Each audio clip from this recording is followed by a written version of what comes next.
Welcome to another English Sparkling with Tweedy video, and today hopefully something a bit special.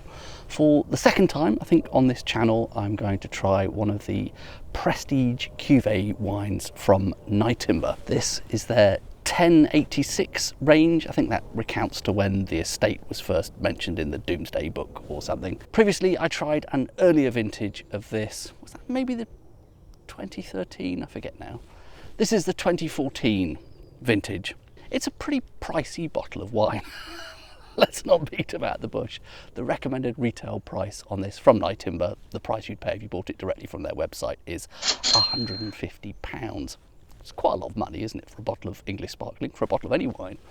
And I think they're deliberately trying to make this sort of what they call a prestige cuvée, or what the industry calls a prestige cuvée, and it's somewhat to go head to head with the equivalents in champagne, the likes of, I don't know, Dom Perignon, Krug and Louis Roederer's Cristal, that sort of thing. I don't think it's actually quite in the same price bracket as those, because they're even more expensive. So I don't know if the intention is that gangster rappers will be drinking this in the VIP rooms of nightclubs.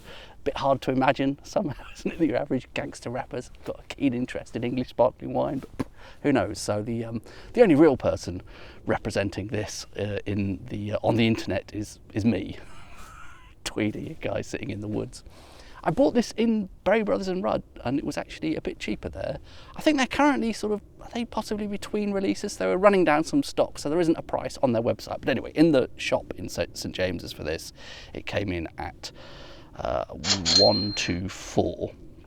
Still a lot of money, isn't it? But it's pleasingly a bit cheaper than 150. When I've tried this in the past, I mean, the obvious question has come up: is it really worth that sort of crazy money? And the answer is, well, basically no. It's very hard to make an argument any bottle of wine is worth that sort of price. But it is something a bit special and a bit different. And I am a big fan of Nyetimber, and I just really want to try everything they do at least once. This is certainly not a bottle I would buy over and over again repeatedly, but I would like to try just about everything they make at least once.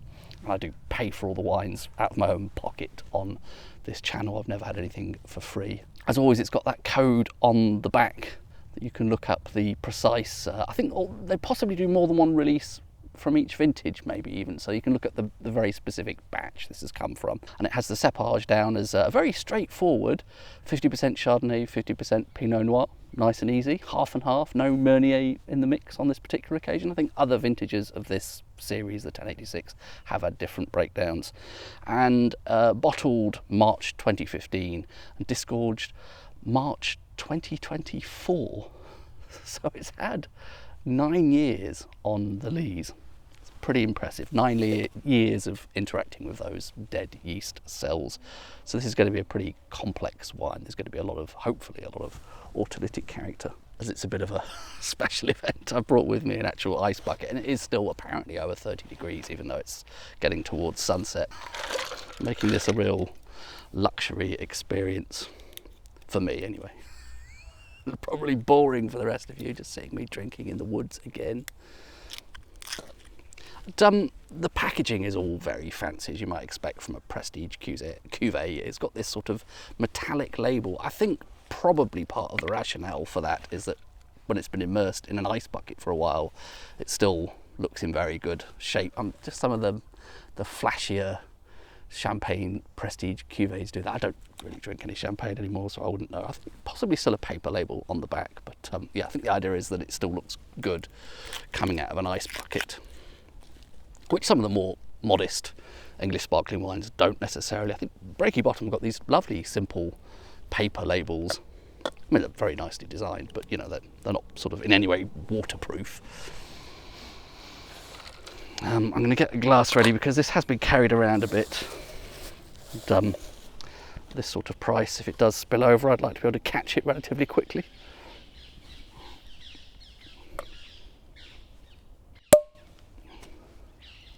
That looks okay.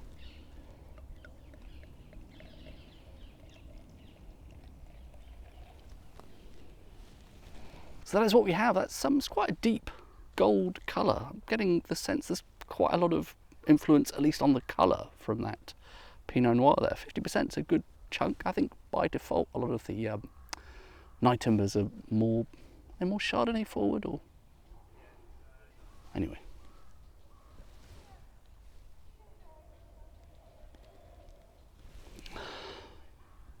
First nose there before any swirling. Getting quite a rich, buttery sort of sense.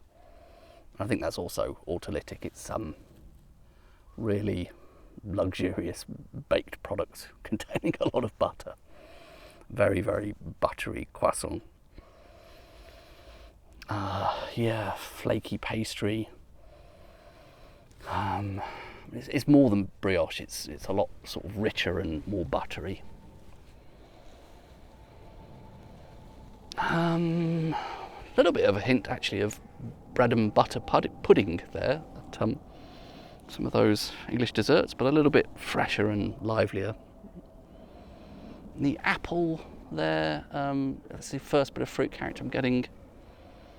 A little bit like, I think this is partly because it is aged a fair bit, a little bit like baked apple, I would say initially. Possibly also some red apple in there. I think I get a little bit of a sense of brown sugar from that, but that's possibly just my nose getting confused because I'm presenting it with pastry and baked apples. And there is a little bit of lemony, citrusy freshness as well with that. Oh, hello, you're early. The fox has showed up. I may have to pause there to say hello to the fox. How are you doing this evening? You just passing through? I'm not ignoring you. I will have a proper chat in a minute. I've just got work to do, you understand. This channel's not monetized. Actually, I think this is on the brink of getting to 1,000 subscribers, isn't it? Which is absurd to think that there are 1,000 people who actually want to watch me largely just sitting in the woods drinking English sparkling. Are there even 1,000 people in England who like English sparkling?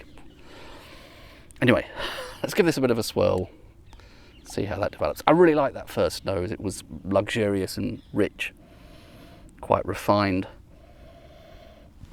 Post swirl, I think I'm getting a bit more orchard fruit, bit of stone fruit now as well. Yeah, a little bit of peach, something like peach. Could be slightly apricot-y, but it's in that sort of realm, peachy, apricot-y, nectarine-y. I'm not great at differentiating those as an aroma. Yeah, and more pastry here. I'm getting a sense of an apple tart and a peach tart. Tarte aux pêches, I think that's a thing in France, isn't it? Baked peaches on a bit of very rich buttery pastry. And maybe even a bit of lemon tart there. It's a lovely baker's window full of quite luxurious baked products with assorted fruits. Apples, peaches, I think, lemons. And all very rich and elegant. Good start.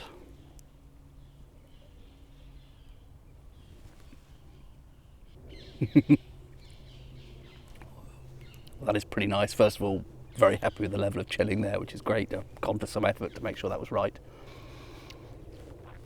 It's actually surprisingly a bit different. The nose is all rich buttery pastry, tarts and all that. But on the palate, it is more tart than tarts.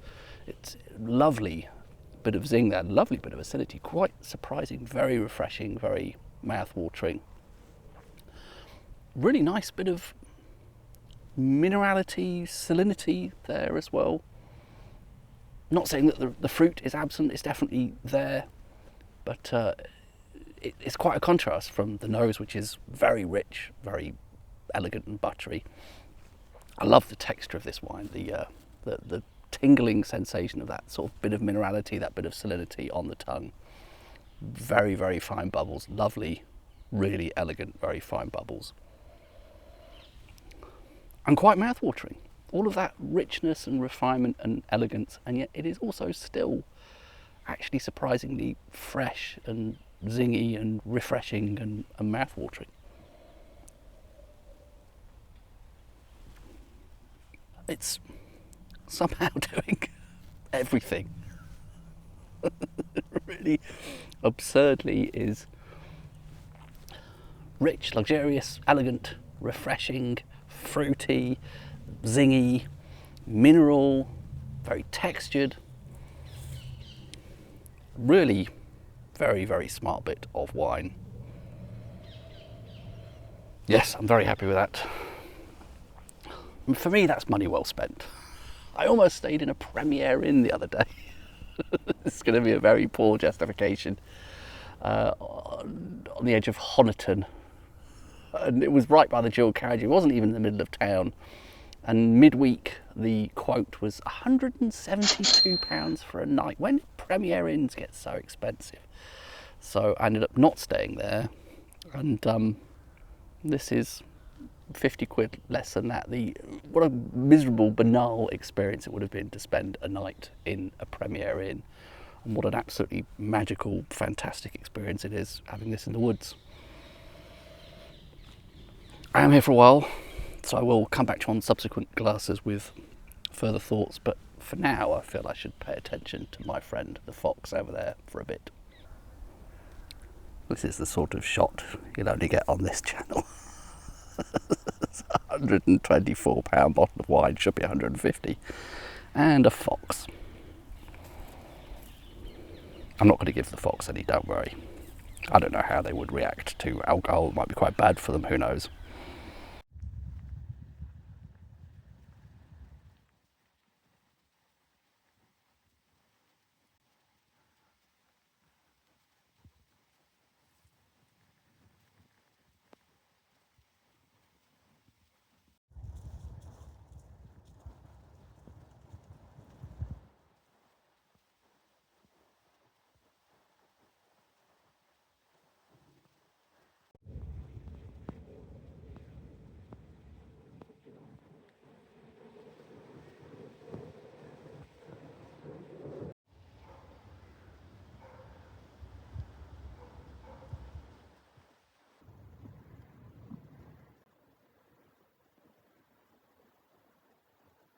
I've had a little chat with my friend the fox over there, and he's having a little sit down. I think it's a he, having a little sit down there now, and I'm going to give this another appraisal on glass 2.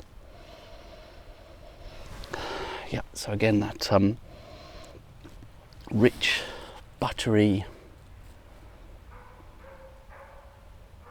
reminded of for a dessert where you cook peaches in butter. That sort of, well, probably again peach tart. That would be probably some butter involved and some peaches.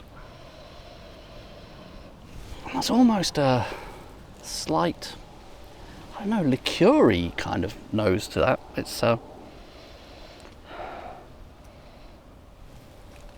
boozy but beyond wine. I mean, the ABV is just a regular wine ABV, but I think it's just that age and that autolytic character. It's throwing up all these other sort of complex side notes. One of those is, yeah, a slight hint of something liqueur-like, which is nice. Possibly, I don't know, a brandy or something. That's a spirit, you know what I mean? Something involving brandy. Yeah, and again, I'm thinking of things like brown sugar there and shortbread. It's coming to mind now. Buttery shortbread.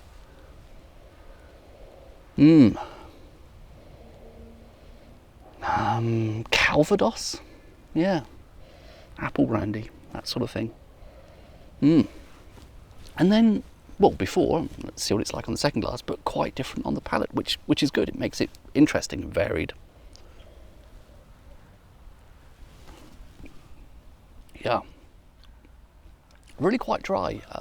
But I think the dosage, as reported, looking up that code on the Nyetimber website, is something like 9 grams a litre. It's not extremely low, but it does come across as quite dry in a sophisticated, nice way. I think they've hit that level just about right. I mean, there are definitely actually little hints of sweetness in with that brown sugar type sweetness, but that texture is incredible. It's really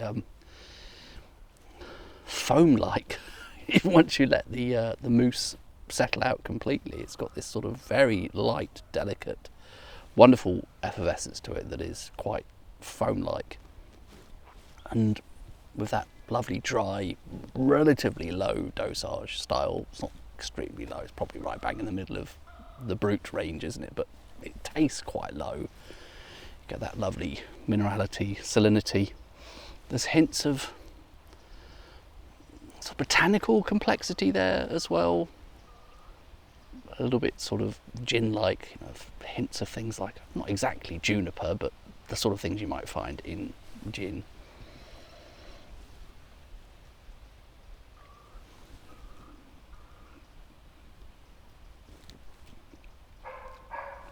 Perhaps a tiny bit of citrus rind. Marmalade. Slight hint of something like marmalade. There is also a kind of almost nutty richness to that as well. On the side of the butter, it's sort of, could that be flaked almonds on one of those tarts? Something like almonds, tiny bit like cashew even, sort of nuttiness to it, which I really like. Yeah, it's something like a peach tart, peach and apple and lemon tart, or several of those tarts with some flaked almonds. That's subtle, but it's nice.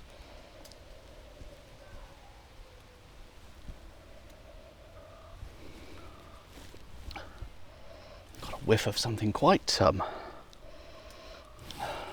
almost animalistic there. A little bit of truffle honey. I'm sure that's a thing, isn't it? Where you get honey that's infused with truffle. Yeah, truffle honey there. It's really doing a lot of different things on the nose that are less evident on the palate. Not in a bad way, in a good way. It's varied and interesting. The palate is still definitely fruity, but it's also dry and mineral and doing all those other things. I think that's really nice. It is definitely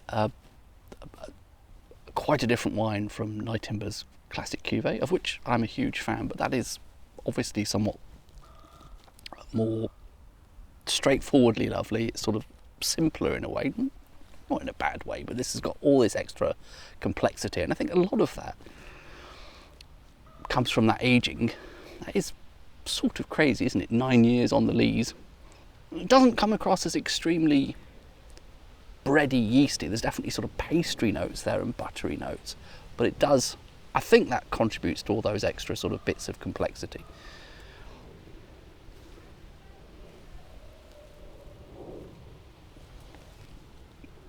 I think that's really lovely, and it's still, to me, very recognisably English. It doesn't give me the sense of a sort of flashy champagne premier cuvée drank in a nightclub by gangster rappers. I don't think the champagne houses necessarily wanted that image either, but that's just the way it went. It's a prestige product is by definition going to be consumed by people who have money. It's a sign of, it's a status symbol, isn't it? But lots of things about this are very recognisably English to me. That zing, that lovely backbone of acidity, the appley expression of the Chardonnay, little hints like the shortbread creeping in there. That feels very English somehow.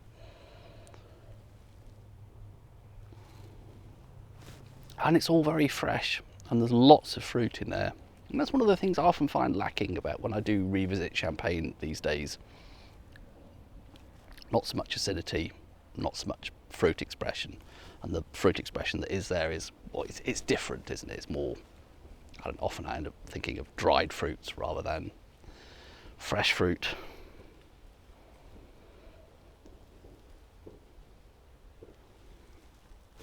Yep, really lovely stuff. Again, it's impossible to claim legitimately that it is worth the price for English sparkling nerds like me. I'm happy once every couple of years to indulge in one of these because, like I said, I just want to try the whole range. I want to see what is the best that they can do, and I think that is spectacular. When you think that the sort of price this is going to go for in a high-end restaurant or wine bar or nightclub in the VIP section, it's going to be double, perhaps triple that recommended price, so £300 plus. Oh, crikey. Is any wine worth that? I mean, some people would say, is any wine worth north of 100? But I certainly do not regret shelling out that for that, because I'm having a lovely time with this. It's really very special. Nice way to round out the week, Sunday evening. So yeah, it's a thumbs up from me. Clearly something very, very special about that. But, may possibly come back to you if I have any further thoughts, but I think I've probably got the measure of it by that point. And, it is very, very good. Cheers.